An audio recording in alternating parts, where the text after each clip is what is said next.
আচ্ছা, এই যে মার্চ ফর ডক্টর ইউনুস এই প্রোগ্রামটা এই প্রোগ্রামটা কি হঠাৎ করে হয়েছে? আপনারা কি মনে করেন যে এটা চট করে হয়ে গেছে? খবরটা কেমন ছিল দেখেন, এবং কারা করেছে?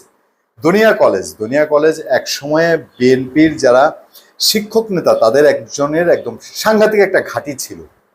তো বিএনপির তো মার্চ ফর ডক্টর ইউনুস করার কথা না, এবং সবসময় ওখানে একটা তাদের আধিপত্য ছিল। সেই দুনিয়া কলেজের সাবেক এক শিক্ষার্থী দেখেন, নারায়ণগঞ্জে মার্চ ফর ডক্টর ইউনুস কর্মসূচি পালন করেছে কিছু মানুষ। তারা এটা সোমবার পালন করেছে। দুনিয়া কলেজের সাবেক শিক্ষার্থী আলিফ দেওয়ানের নেতৃত্বে এতে বক্তব্য দেন কয়েকজন, তাদের নাম বলা হয়েছে। তারা বলেন, ফ্যাসিস্ট সরকারের সময় কেউ কথা বলতে পারতো না, স্বাধীনভাবে চলতে পারতো না। এখন দেশের মানুষ স্বাধীনভাবে চলতে পারে, কথা বলতে পারে। প্রধানমন্ত্রী ডক্টর মোহাম্মদ ইউনূস দেশের মানুষের জন্য কাজ করছেন। আগামী 2-3 বছর এটি যদি চলমান থাকে তাহলে ভালোই পরিস্থিতির জন্য আমরা দেশে নির্বাচন করতে পারবো। একদল চাঁদাবাজি অপকর্ম করতে না পেরে নির্বাচন করছে। এই যে বিএনপির প্রতি দোষারোপ, এটাকে কি ক্যাশ করে নির্বাচন ঠেকানো যাবে?